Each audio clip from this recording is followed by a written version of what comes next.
L'atmosphère politique congolaise de ces prochains mois s'annonce très agitée entre le président actuel dont le bilan n'est pas assez éloquent et celui qui se comporte à un opposant mais en réalité n'en est pas un, puisque le cadre de son parti sont membres du gouvernement actuel et le parti celui de l'Union sacrée.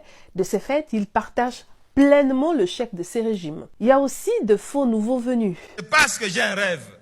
J'ai un rêve. Un rêve comme celui de Patrice Emery Lumumba. Parce que j'ai un rêve. Un rêve comme celui du maréchal Mobutu Sese Seko Kuku-Ngbendu wa Zabanga. Parce que j'ai un rêve. J'ai un rêve comme celui des soldats du peuple, Mzee Laurent Désiré Kabila. Ce rêve est aussi celui de Joseph Kabila Kabange. J'accepte cette décision du Congrès parce que j'ai un rêve. Comme celui d'Étienne Tshisekedi wa Mulumba. J'accepte cette lourde responsabilité, chers congressistes, parce que j'ai un rêve. Un rêve comme celui de Nelson Mandela Madiba et de Martin Luther King.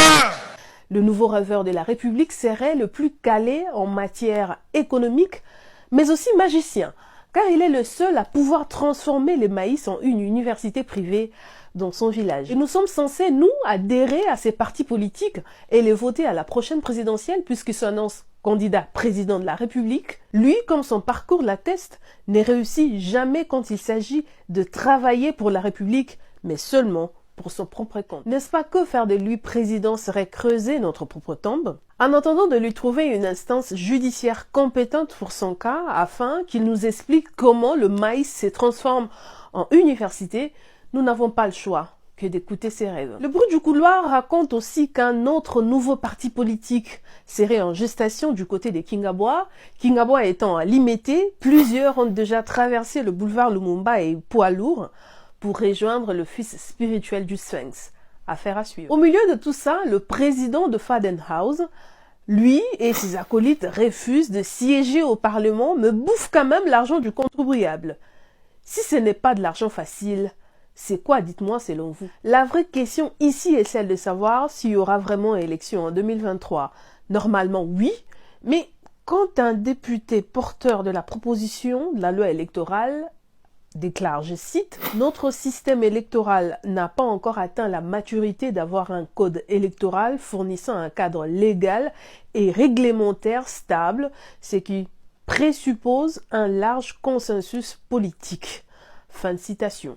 Étonnant qu'une personne qui est votée et payée pour doter le pays de lois afin de lui rendre sa maturité qu'il a besoin, déclare son incapacité de remplir sa mission et veut faire recours au Kinzonzi.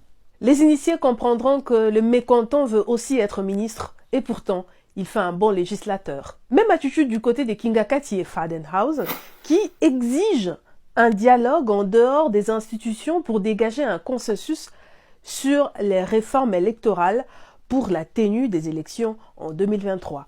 Conclusion, il est clair que l'envie du partage du gâteau taraude encore l'esprit de nos politiques congolais qui ne sont jamais prêts pour les élections. Ça sera tout pour aujourd'hui. Merci à vous de m'avoir suivi. Prenez soin de vous et du continent aussi.